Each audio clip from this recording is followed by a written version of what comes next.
Hi, everyone. Hello, everyone. Myself, Sunny Mohanty. I'm the Regional Director of LATOKEN. I'm the host and the moderator of today's panel. VCTV is a venture capital TV where we connect investors like yourselves with some great, fantastic startups. Our next guest has joined as well, Arina. Hi, Arina. Welcome back to VCTV. Oh, I'm so excited. I'm so excited. I've got like 1, 2, 3, 4 great speakers today.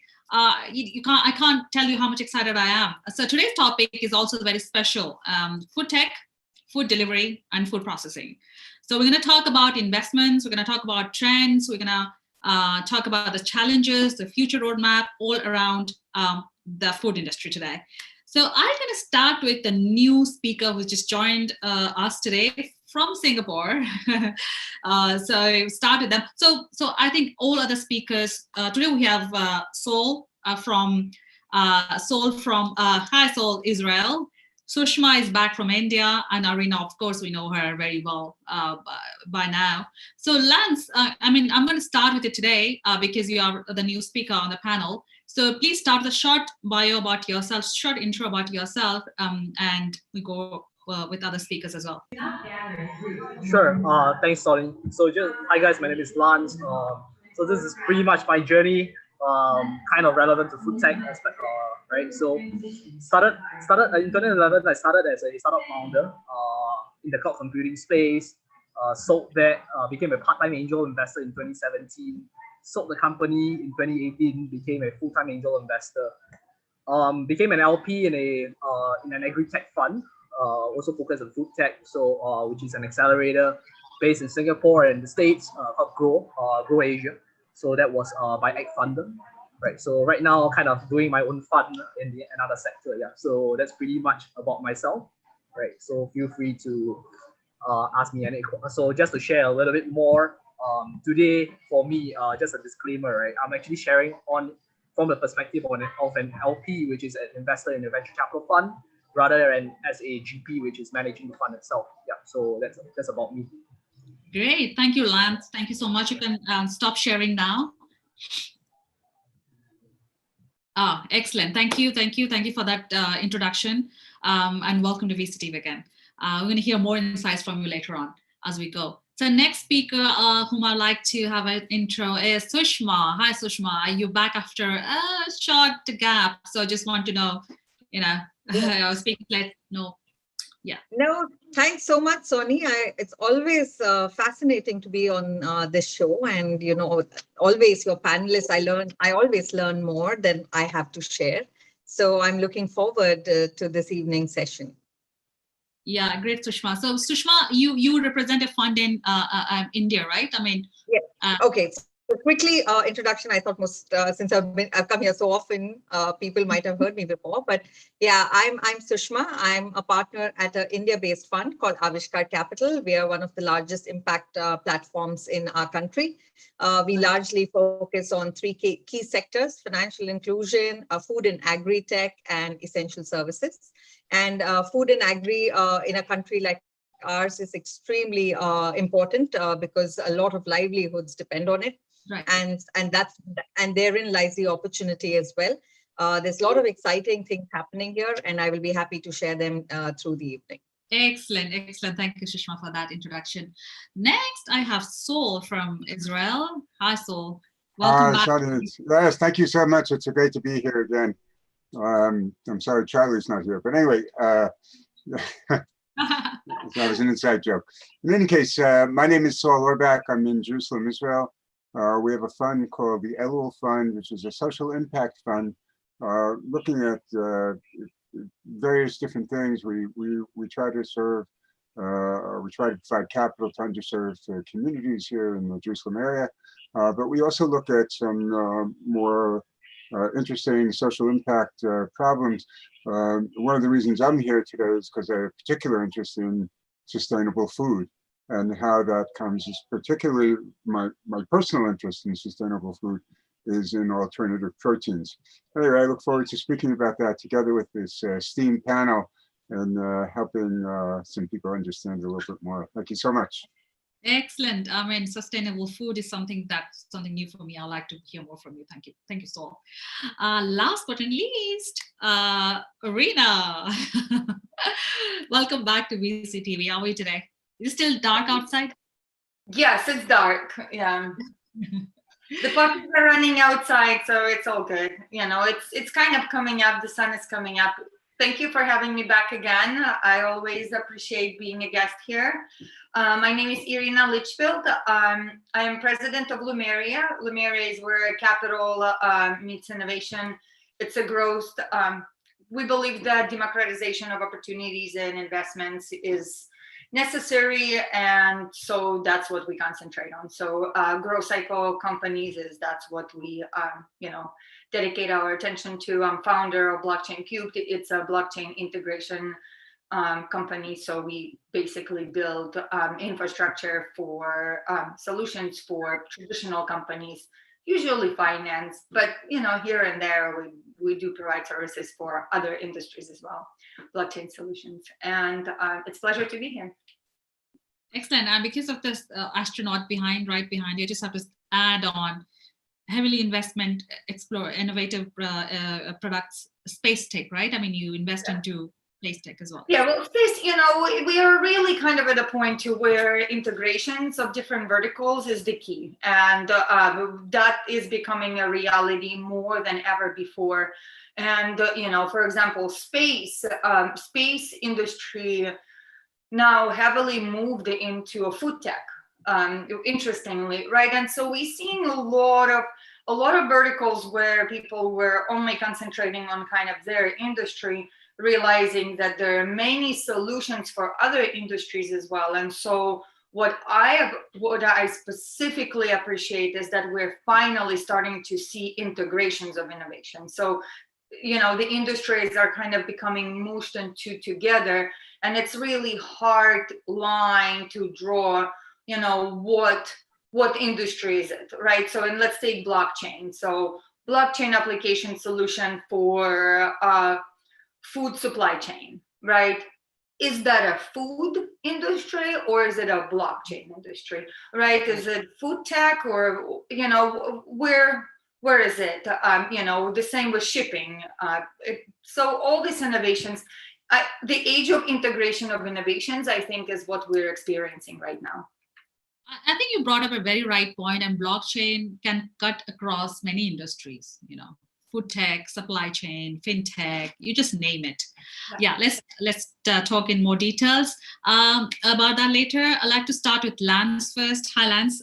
So I've got a question for you. What are the recent current trends in food tech, food delivery, and food manufacturing or processing? You are on mute.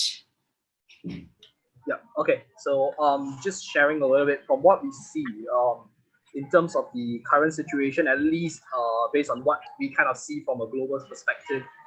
And then after that, we're going to just zoom down to Southeast Asia because that's where I'm based. So these other panelists, please feel free to chip in, right?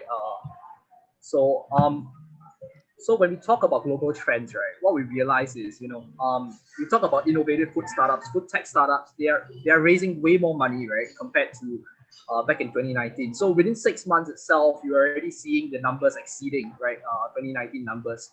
So these would include things like cell-based proteins, plant-based proteins, fermentation, novel ingredients, all kinds of very interesting technologies out there, even genetics, stuff like that. I think that in itself, based on what we see from at least the funds that I've invested in, right, they are going that we are going into a very deep tech kind of thing, right?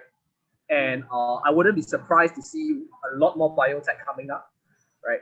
You talk about impossible foods. I think that is the in thing, right, for a lot of food tech companies. I think our friends from the US would probably attest to that. So generally speaking, these are some of the news that have gone on within the first half, right, of the year, right? Yeah. So I will not rehash them since they're on the slides, right? So when we come to Southeast Asia, right, we are looking at a couple of very interesting deals that are coming up as well. So for example, Shiok Meats is invested by the guys at Big Idea Ventures, where my friend happens to be a managing partner. Y Combinator, which is one of the best startup accelerator programs in the States. Right, we talk about Trex, which is $100 million funding round quite recently. We talk about Grain, which is a food delivery platform slash cloud kitchen, backed by Open Space Ventures, one of the top tier Series A VCs in Southeast Asia. So these are some of the kind of very interesting deals that that Southeast Asia is seeing, right? So generally speaking, I would say, but what I would say is I'm seeing a lot of deep tech kind of deals coming up, right? Based on the LP reports that the GPs are feeding to us. We see a lot of things like, I mean, AI is one very big area that I think will continue to grow, right? You talk about blockchain, a lot of I wouldn't be surprised when you talk about genetics, right? So generally that's the kind of trends that we see. Yeah. Yeah. Did you say Trax was a food delivery platform? No, that was not the Trax. That was Grain. Oh. So Grain was is a Series B company that has raised from the likes of Open Space Ventures, and we are quite well. I mean, the thing is, we have seen a lot of growth in the food tech industry in general. Yeah. During the pandemic, yeah, during the crisis, right? Yeah. Yeah. Okay. Great. Thank you, Lance, with that opening session remarks for the session. As the next, I would like to have Sushma. Please share your perspectives and insights into the trends in the industry. Sure. So I'll try my best to go into the details of what we are seeing in India, especially. So just to give a little context in case people are not familiar, India suffers from very broken supply chains, which is very unique to our country itself. And because of the broken supply chains, there are a lot of middlemen, and which causes a lot of disruptions for people, especially farmers. And farmers, sorry. Lance, can you stop the sharing? Because, yeah, okay, sorry, cool. Sorry, please continue. Yes. Am I audible? Yeah, you are audible. It's just the Lance screen popped up. So please. Yeah. Okay. Yeah. So as I was saying, we suffer from a broken supply chain. And because of broken supply chain, the income that the farmers truly need to get is very, very fragmented, and they really suffer in multiple aspects, right? So, fixing the supply chain itself calls for a lot of different innovations, and that's where we are seeing a lot of innovations currently in our country as well.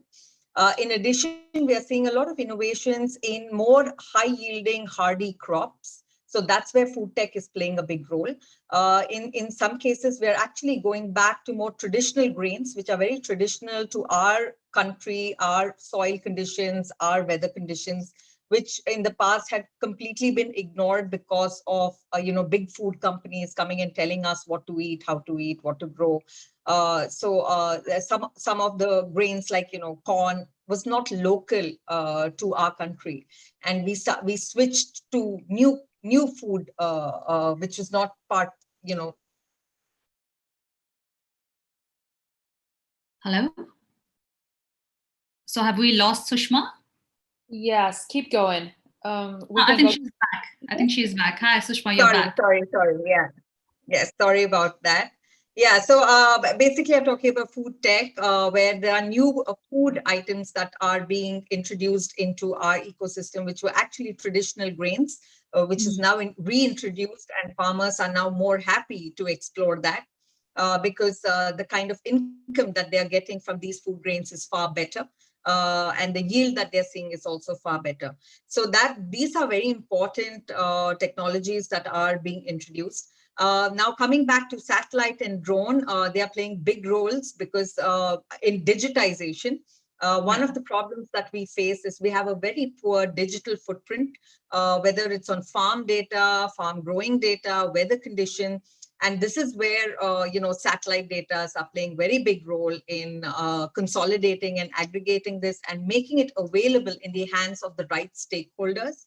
And this is where we are seeing innovation as well. Oh, excellent. Very interesting topic there, Sushma. I think Irina is going to add more later on to that as well. Thank you.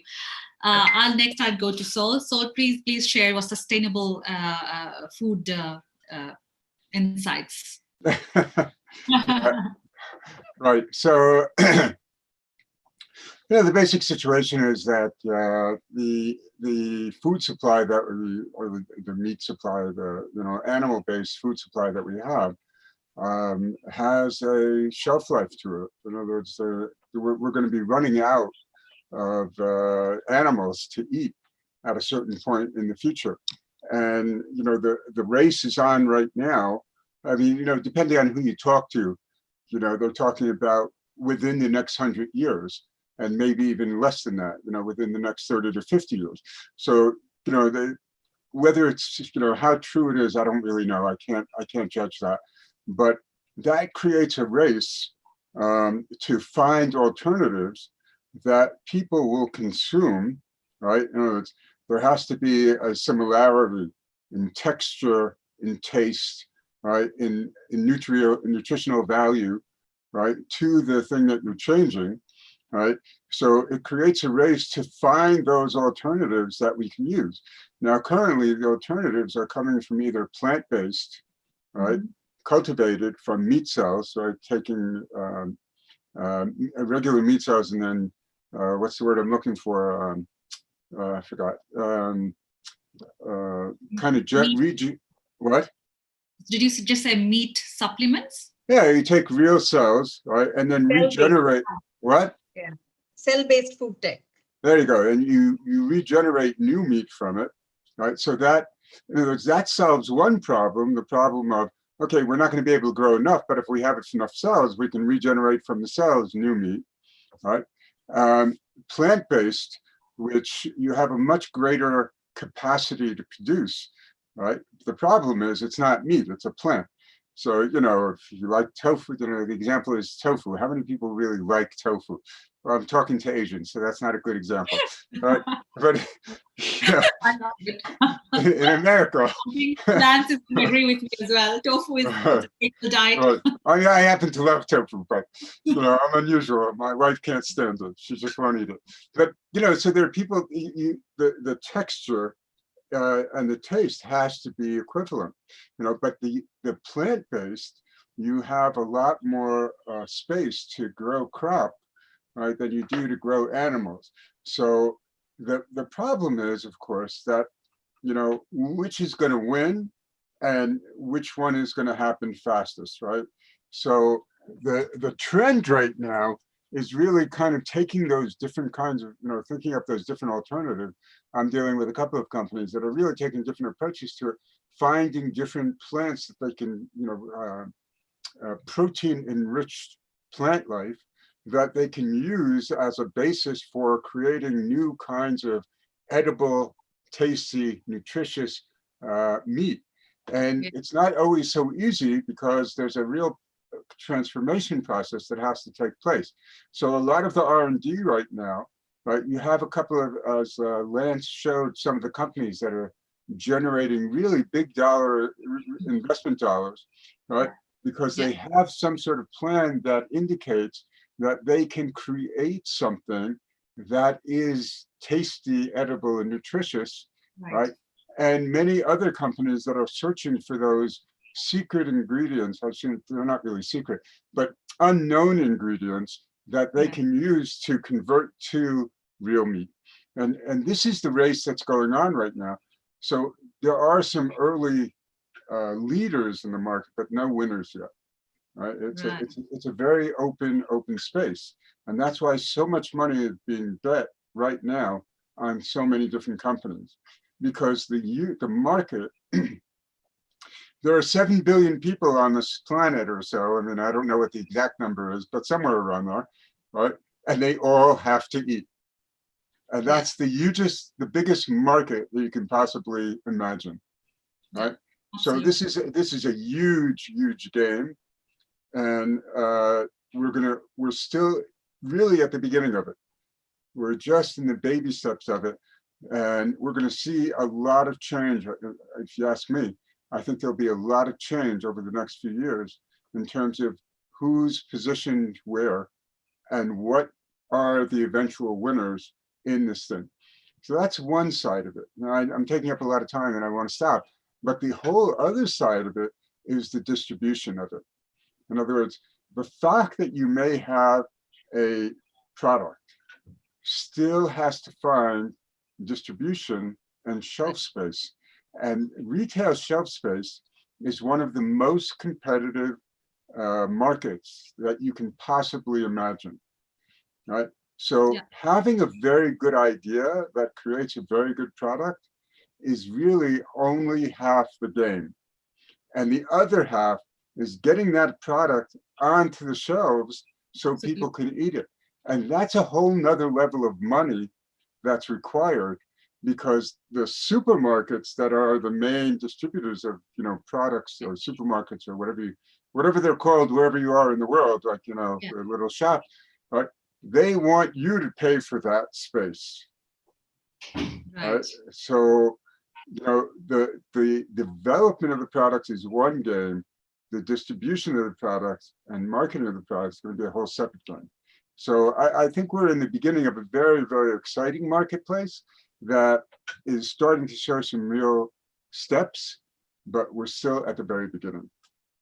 Great, thank you. We call it supermarket here in Singapore, by the way. Okay. And in UK, we had hypermarkets as well, the huge ones. Thank you, Sol, for those insights. Next, I'd like to ask Irina for her insights, please. Thank you. Yes, so while of course, Sol, it's important to push the boundaries of innovation, and you know, the discovery of that unknown is extremely important. One of the big misconceptions, so there's two misconceptions that we're living through right now. One is that we're heading toward overpopulation. And actually, there's a huge problem with depopulation. So people, even in India, we're talking about depopulation in the next 15 years. So that is unbelievable problem, right? So that's one misconception. And second misconception is that we do not have enough land to grow meat. We do not have enough land to grow crops, to feed the animals and make the products that are high corn, that are, you know, high starch, that are high carbohydrates. And really what happening in the world right now is that regenerative farming is not really happening, and it's up and coming. Okay, so regenerative farming allows you to be able to have different verticals of farming in the same farm, and in the same time regenerate the biodiversity in the land, which really raises your topsoil. So I mean, when we go down to like the biggest issue of what is the biggest threat to us as a human beings on this planet, it is the loss of a topsoil. It is 100% problematic. And we have something like 60 years left of topsoil, right? So what happens is that when we don't use regenerative practices, we bring the cows, we destroy topsoil. If we do not use regenerative practices, then, you know, the grass dies, weeds come in, we bring goats, then we have a desert, okay? And we've seen that through civilizations time and after time again. And so a big push toward regenerative farming is actually happening in US. It's becoming a big subject on many people's kind of a, you know, on top of the minds. And how do we save soil? This seems to be the biggest kind of a solution that we can do now. Of course, we have farmers who are really used to you know, basically doing one vertical farming, right? So they use the tillers, they use herbicides, they use pesticides. And by the way, as soon as you till your land, you kill your topsoil. It's just, I mean, it takes rain and then just washes off, right? And then as soon as you know, your Roundup will destroy your biodiversity in the soil. And so That is a big, big problem. We do not need to go to science. We do not need to go to innovations to be able to feed the planet in a healthy way. All we need to do is transfer our farmers into applying regenerative farming. It seems easy, it's not. So now what kind of we do? And one of the big things that kind of at the top of the people that are really dedicated to doing that, some of the solutions could be maybe incentivizing farmers for biodiversity, right? So we know a lot about carbon offset, right? So people will go buy land, they'll plant a bunch of trees, and then that's how they kind of do carbon offset. And there's all the green carbon trading. You can actually do that with the land as well. And it's much easier for us to calculate how much carbon we have consumed. Okay, so through land, you can actually measure how much carbon you are offsetting. And also you can measure biodiversity. So through, let's say, smart contract, we can empower entrepreneurs, farmer entrepreneurs, to be able to, to make that shift, because it needs to be financially responsible for them. You see, farmers, they want their big tractors, they want their big things, they want to harvest their big crop once a year, get paid, and that's all. It's a hard work. However, they're kind of used to this system. And so empowering them financially to go and do proper applications is the key, right? Again, feeding your cow grain, what does it do? Cow is not supposed to eat grain. It can have a little bit of grain. If you put too much grain in a cow, its rumen starves and it stops producing very important proteins, right? So what happens? You need to give them antibiotics. So when you're eating that meat, you're eating a stress hormone. I don't even care about antibiotics. I care about the stress hormone that cow is experiencing from the day it is born. So grass-fed cows in an intensive farming allows you to be able to increase biodiversity, to make sure that people eat healthy cows, okay, and also grow different crops through it as well, because they really, it's a cycle. And it is something that we used to do naturally, but it was not a systematic thing. So now we have ways to analyze. And so we have this systematic way that we can say, oh, okay, I see, we actually know about biodiversity, right? We can measure it, we can see, we can understand how it improves. And so that's a big, big concentration. Now in US, as everywhere else, everything went upside down. And one of the biggest trends that we're seeing is actually food delivery, right? So people don't want to go to grocery stores. They're just not interested. And also a lot of people, such as ourselves, during this transitional period, decided, you know what, I'm going to go and buy a farm, and I'm going to, wow, I need to be able to sustain my family and my friends without all these fluctuations.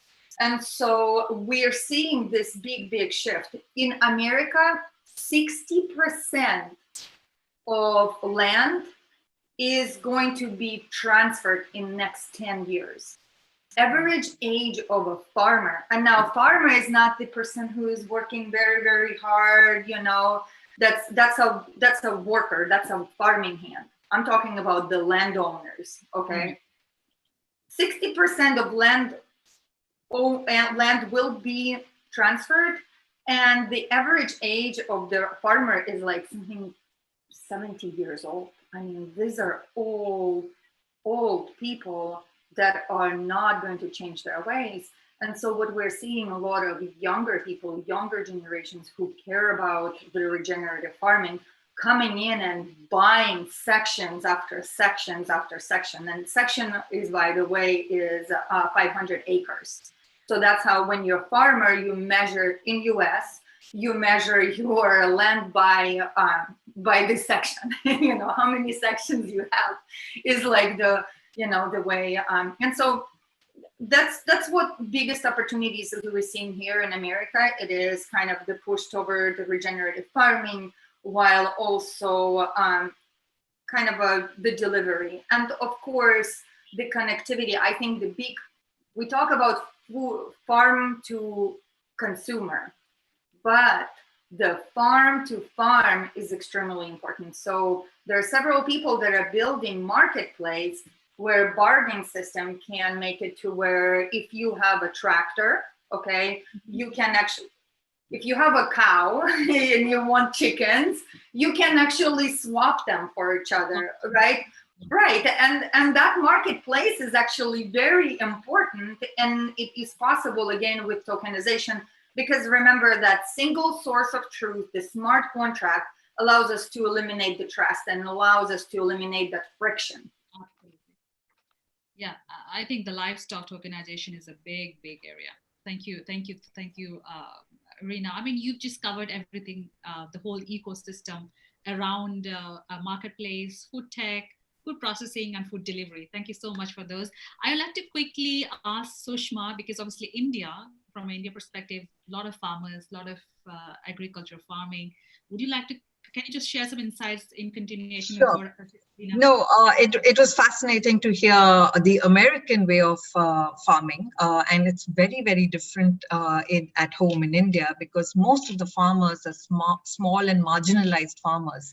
We're not even talking tracts of land, we're like talking a small plot of land, right? And for them to even farm is a huge problem, and the kind of problems that they face, from sourcing to harvesting to sowing to getting the right farm implements to even selling their produce, is a huge task. And that's where innovation has come in terms of the one that she was referring to, farm to fork, by removing multiple middlemen, has put a lot more money in the hands of the farmers, which is one of the government agendas in our country as well, of how to double farm income, because the income in the hands of the farmers, and when I'm talking farmer, I'm really talking a poor guy who's trying to till away and make ends meet, right?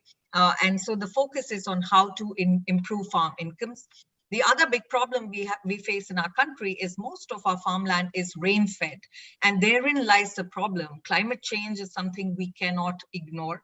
It is happening, and it is rapidly changing how many practices, traditional practices of farming had been followed, and because of which people have to come up with more hardy crops that require less water, where the dependency on weather patterns is far lesser. And that's again where we are seeing a lot of innovation. We are seeing hydroponics as a way of farming that is picking up. Of course, I mean, Saul can probably throw some light, because hydroponics is something that is being implemented in Israel in a big way. But in a country like ours, we have a lot of farmland, absolutely. But the problem is most of our farmland is rain-fed, and rain have become extremely, it's not predictable anymore. And because of which we need to look at more innovative ways of growing crops. And that's what we need to look at. And second, most important, Indians in general to pay money, right? Affordability becomes a very, very critical aspect of any product or service that is being offered. So as long as it is an affordable product or service, people are willing to pay for it. Otherwise, it becomes extremely cumbersome to convince people, to create awareness on usage. There's lots of farm implements which are no-brainers to use, but when it comes to the cost economics, the poor farmer can't even afford it, right? So then it just defeats the whole purpose. So digitization is one big area. We are seeing a lot of innovation in blockchain, which Irina mentioned. For us, blockchain is more a use case, and the use case cuts across various industries. Agri and farming is one such industry. And that's where, tokenization of produce of farmers can definitely be implemented. And instead of using currency, they can probably use their grains or their produce as currency instead. So those are the innovative ways of working with in this space. Okay, thank you, Sushma. You mentioned about hydroponics, and you said that Sol can probably share more insights on that. Sol, I mean, are you okay to share some insights about hydroponics? Sorry, say it again. I couldn't hear. Oh, hydroponics. Hydroponics. Hydroponics. Hydroponics. Yeah. Hydroponics. Yeah. Hydroponics. Okay. What about it? I mean, share, like, because of what Sushma mentioned, obviously India is challenged because most of the agricultural lands is dependent on the rains, and it's Right. unpredictable. So the truth is, I don't know a lot about hydroponic market. I know that here in Israel, there's been a lot done in the hydroponic market and developing, fruit, vegetables and things like that. I am not. I apologize. This is not my area of specialization, so I'm going to pass. I'm going to pass the baton to somebody else who can handle that better. Absolutely. Okay. So just want to ask you, Sol, about what are your recent investments in the food tech on food delivery or food manufacturing that you can share with our audience today? So I'm working together with. We're looking at our own investments, obviously. But we're working together with one of the leading investors here in Israel in the alternative food space, or the sustainable food space, Next Foods. The model here is that what we want to do is in other words, we're looking at complete vertical integration. So we're looking at from the developer, manufacturer, whatever you want to call it, of the food, getting it into the retail chain as well. So I think that the differentiator is that not only if we find the right product, we can then move it into the retail chain. So here in Israel, we have, luckily, a hotbed of innovation and technology companies, and food is one of the up and coming, or sustainable food is one of the up and coming areas here. We have a bunch of corporate accelerators in the space that are run by some of the big conglomerates here. Unilever is doing one. We have OSAM is doing one. There's an independent food accelerator. So there's no shortage of products. As I mentioned earlier, my personal interest is in alternative plant-based proteins. For the reasons that I mentioned, for the reasons that Irina mentioned, for the reasons we all mentioned, I think that plant-based proteins provide an elegant solution to the problem of, lack of space to grow cattle, to grow animals. But at the same time, the issue is, it's more nutritious, obviously, but the issue is, of course, creating something that people actually want to eat, and that's more of a challenge than it sounds, right? Because while you're creating something that people want to eat, it's easy, as we've seen in the food industry for many, many years, to create all kinds of products, chemical products that taste really great, but are really unhealthy for you. Right? So the trick is not to take that approach. It's like, okay, let's fake it with all the chemical additives, and then you get the negative side effects of that.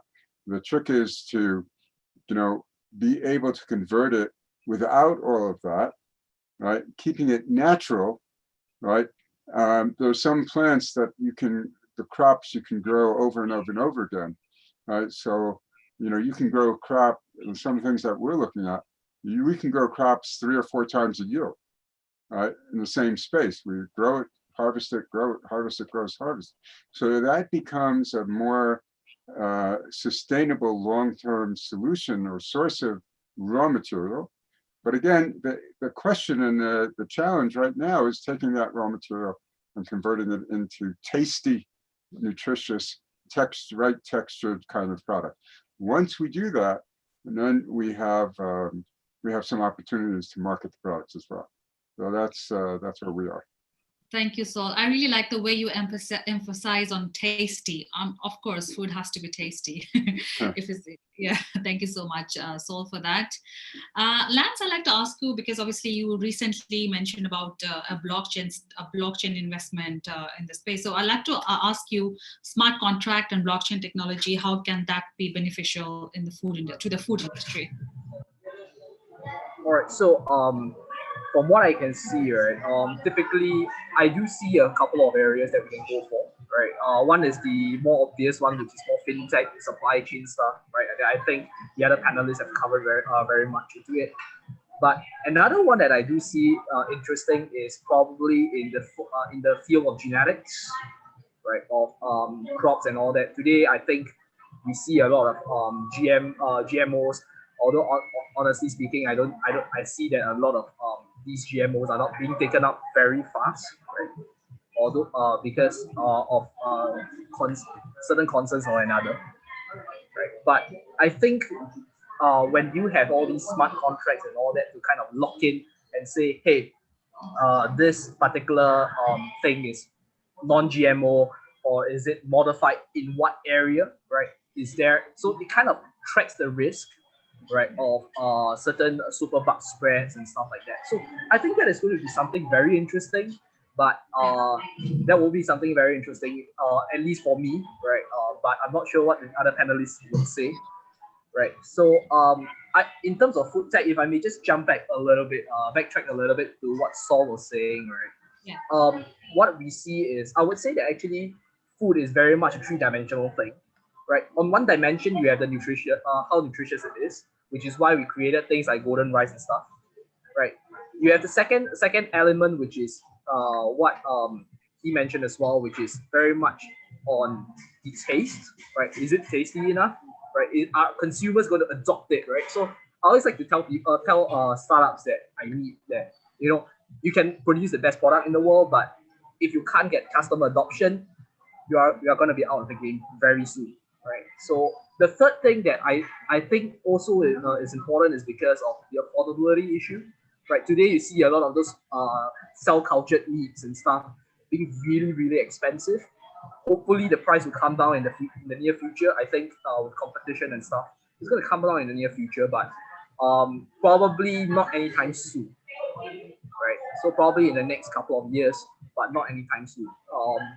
So generally speaking, these technologies typically take. The question is, how fast are you to market, right? So, I mean, Shook Meats today, they have raised $5 million, but as far as my knowledge goes, please correct me if I'm wrong, they are still not out in market yet. They're still in the R&D phase. So I'm not sure after this round of funding. Of course, they could get more rounds of funding. I hope they do. But the key question is, how far can the funding take them to, right? How long are they going to be pre-revenue? Because at a certain point, if you keep getting pre-revenue, I think investors will start losing interest. Yeah, so that's a challenge that Lance has mentioned over there.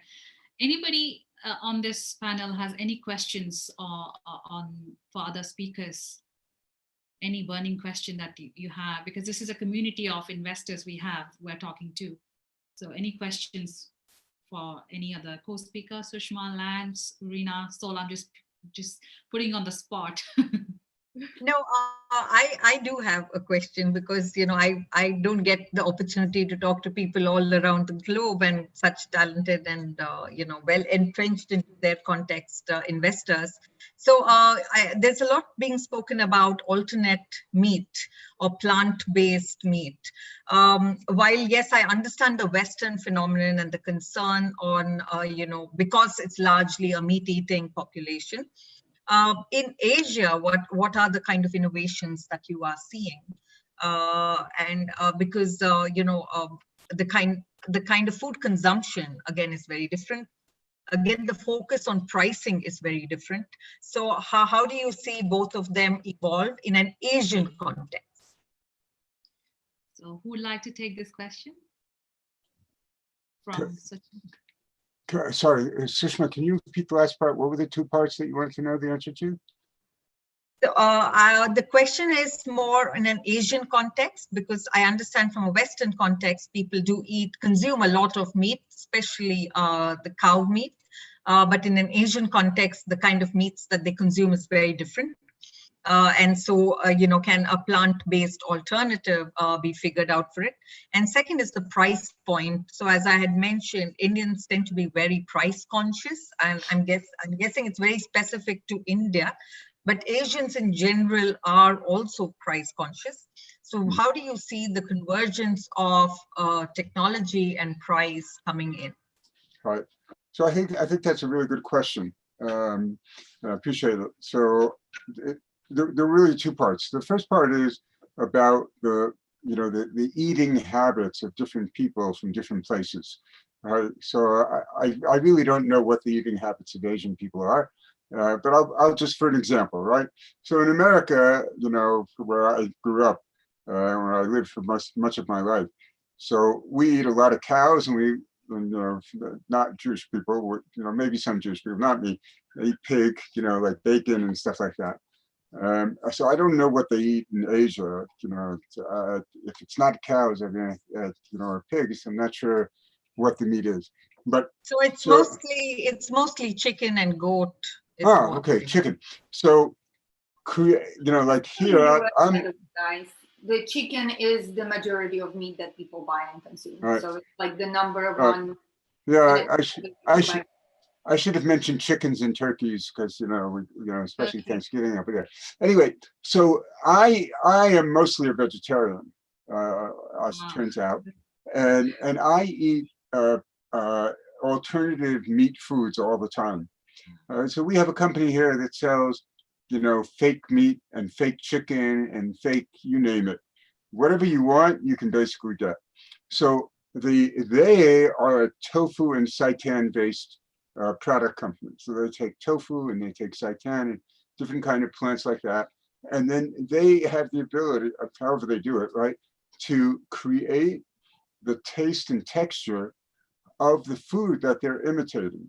So I eat, a lot of plant-based or soy-based chicken tasting cutlets, which I think are delicious. They don't taste anything different from the real chicken that I'm used to eating, nor do they taste different texture-wise from the real chicken that I'm used to eating from when I used to eat a lot of it, right?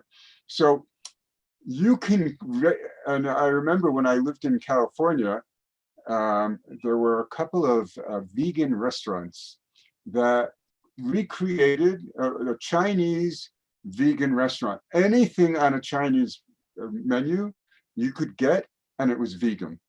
So the capabilities, the old this is already going back 20 years, right?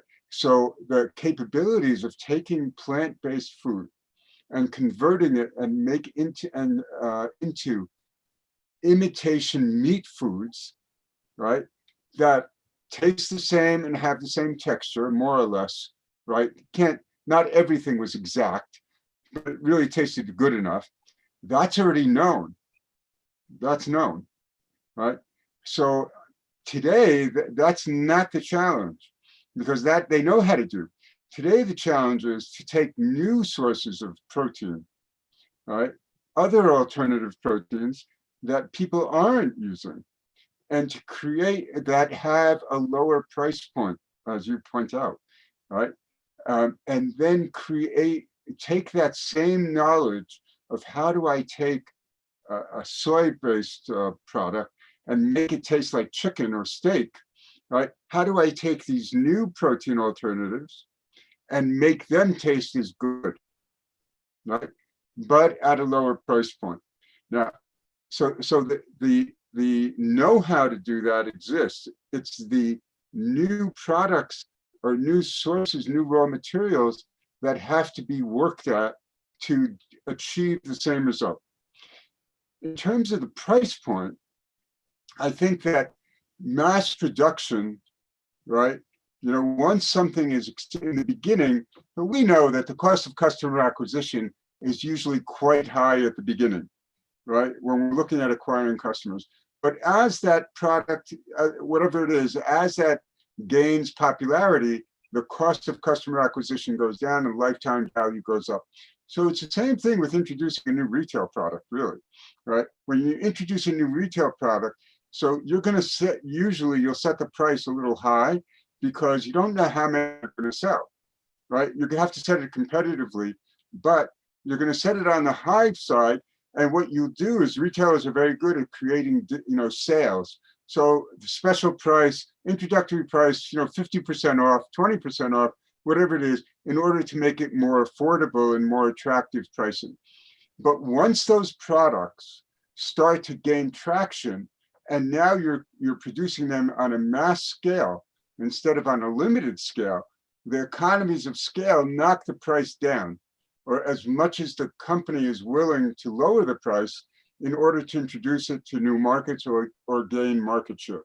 And that, the pricing, the science of pricing in retail, that is like a whole, we could talk about that for days, right? We're not going to, right? But the point is, I think that if you want to introduce a new product into a new market, it has to be competitive with what's available. And if they're going to be introducing these products into the Asian market where the pricing is lower, they will have to figure out a way, and they will, to make the product available at a competitive price. Now, one of the tricks that they do is they'll sell the same package, but less content. And this way they lower the price. Right? There are many tricks for that. But I'm not concerned with the issues that you brought up. And the reason is because A, the know-how is there, right, to create the products, to make it tasty, right? It's now doing the same thing for products that they don't know how to do it for. That is going to be the challenge. And mass production will make the pricing affordable. Thank you. Just one follow-on question. Are you seeing, is anyone on this panel seeing alternate to lactose or milk? Alternate protein to milk? Sure. Yep. Likewise. Actually, I have really good answer to that. So for the most part, the commercial milk that we use is of this kind of the cow that has the lactose protein that creates the problems for people. So if you're lactose intolerant, it's the protein that milk is holding. So there's actually a Jersey cow. It's a natural breed of a cow. And they have A2 gene. And then with that A2 gene, you actually do not have those same problems. So interesting story. Farmers, commercial farmers, okay, will have cow farming, whatever, thousands of cows, right? So these cows, they make beautiful white milk that we're used to, very low in fats, very high in sugars, right? Just naturally. And they produce a lot of milk. So they're just really highly yielding. That's what people buy in the stores. And that's kind of acceptable globally. So they will have those cows. And then for themselves, for them consuming the milk, they will have their home cow. And their home cow is going to be a Jersey A2 cow, okay? And the Jersey A2 cow, milk is a little bit yellowish. It's super high in fats. And it's much lower in sugars because when you bring the fats up, right, the sugars go down. So it's just kind of how it works. And so what's amazing is that the alternative to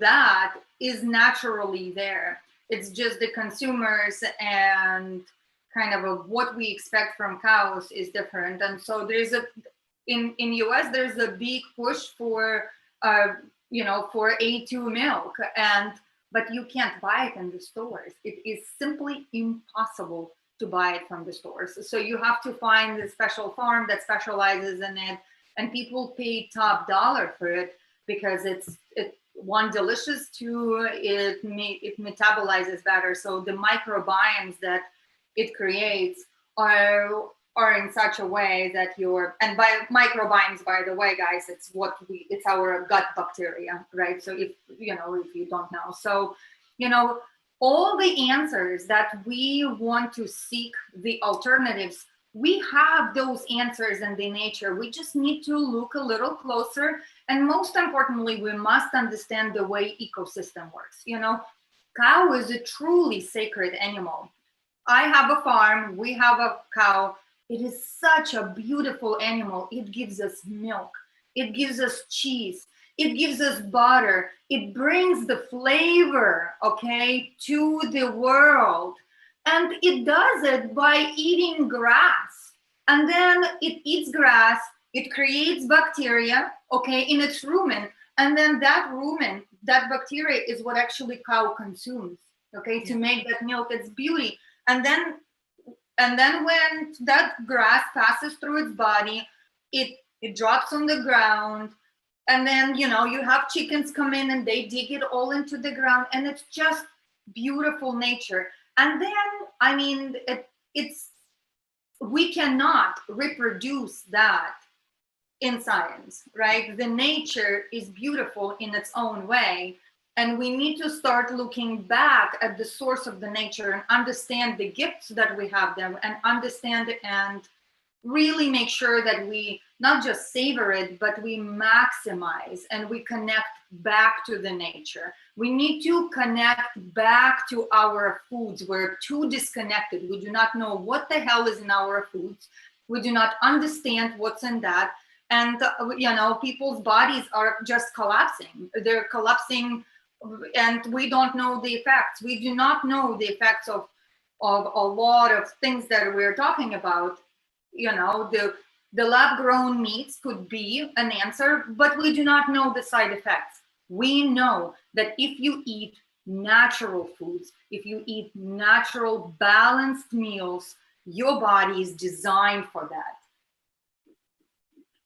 Great, so beautifully explained, Karina. I can just, I think Lance, you had something to add on to that. Yeah. So funny story though. Just about 5 days ago, I met a startup through a good friend, right? They're doing something similar to that. Kind of you were mentioning about dairy, right? Funny story. They are telling us that. So it's kind of interesting that they are trying to do. So I was asking them a lot of questions about antibiotic resistance and stuff like that, right? And codon optimization, post-translational modifications. So these are a lot of those bioprocesses that go on, right? So interesting story. They were telling me that this particular company is trying to what do you call that? Yeah. So they were telling me that based on what they have done so far, right? The initial compounds, right?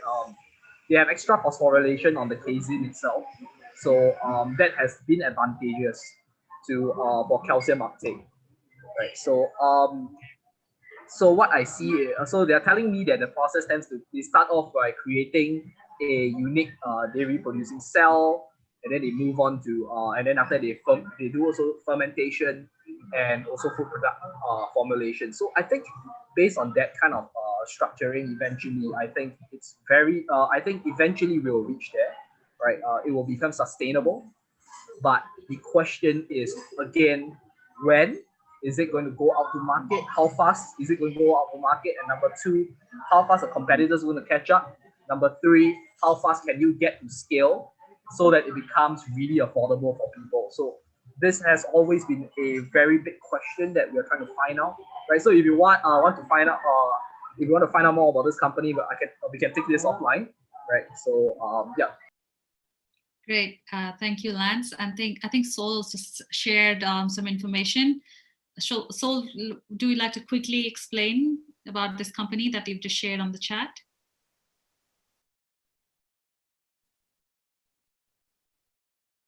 You're on mute. I can't.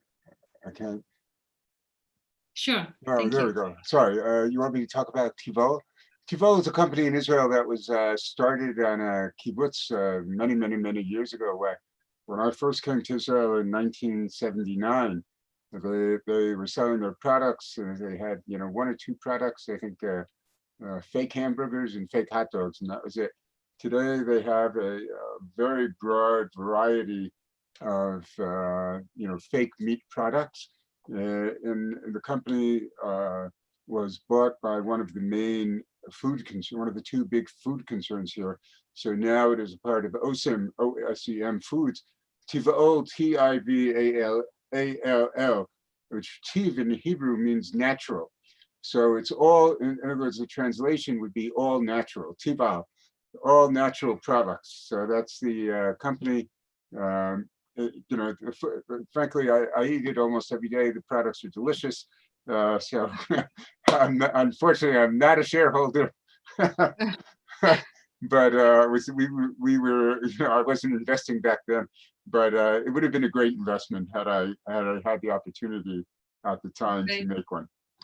Thank you for sharing that with us. Sure. So I think, Sushma, you got all your questions answered, hopefully.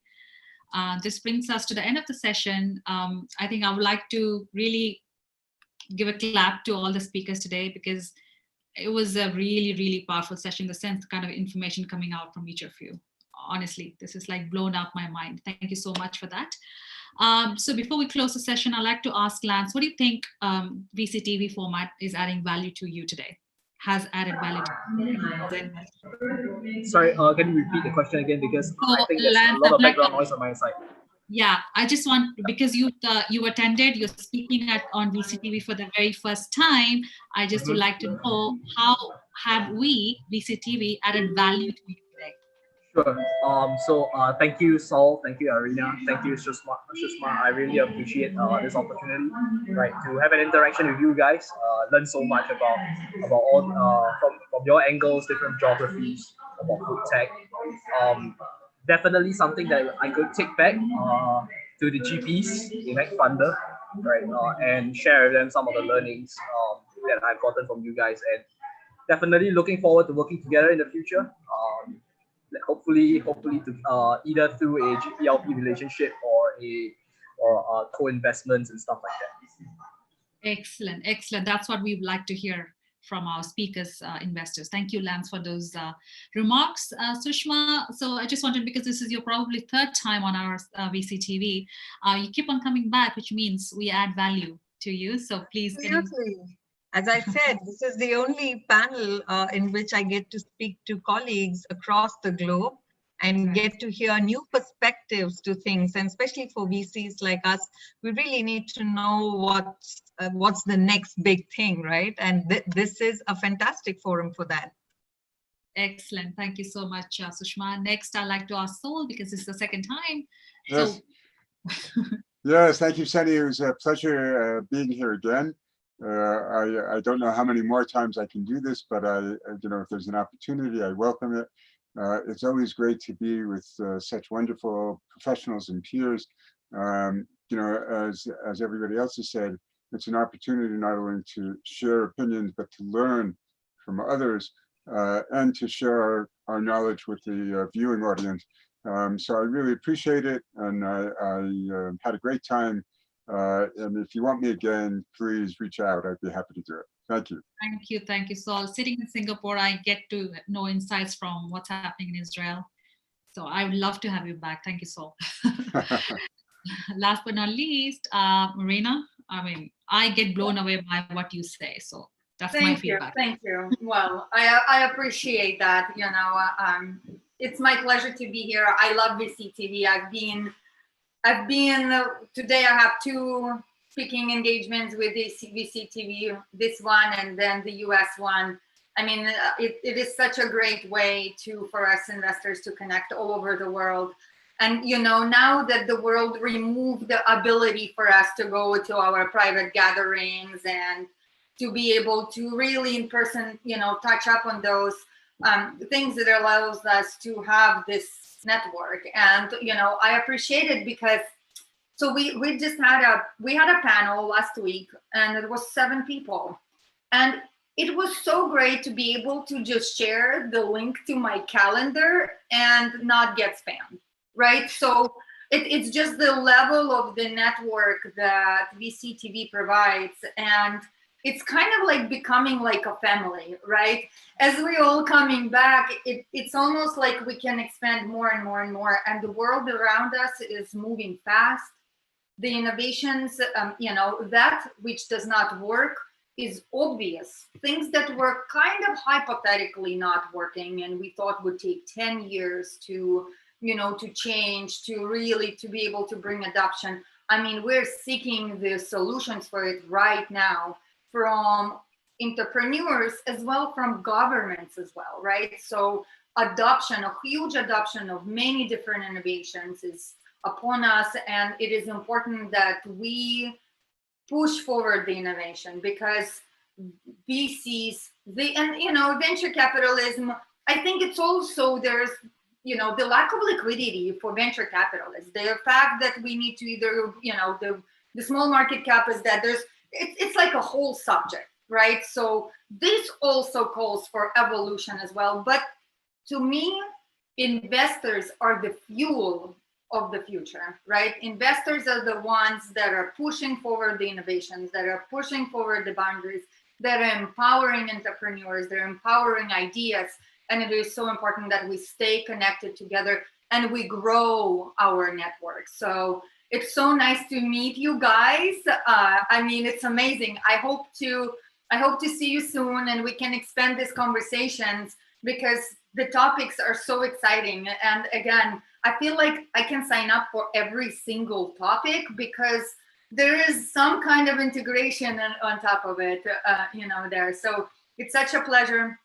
Let's connect on LinkedIn. I saw that we already did that. And let's empower together to build a stronger world. And, guys, let's empower the world to leave this place better than we found it. Because if we start working on this, if we start building the systems that allow us to do it, our children will grow up knowing how to do it, and it will become natural. And so we will be able to live in a more beautiful world. Excellent. What great words as a closing remark from Irina, as always. Thank you so much for that. So startups, if you are looking to pitch, please reach out to these investors through us. I urge, because these investors are looking to invest into innovative startups. So you can pitch by going into our website, www.latoken.com/profiles, where you can select Irina, Sol, Sushma, and Lance. So having said that, we come to the end of the session, and I thoroughly enjoyed myself, and thank you so much from wherever you are, and let's stay connected and stay safe. Thank you very much. Take care. All right, take care, guys. Stay safe. Cheers. Thank you. Cheers. Bye. Bye.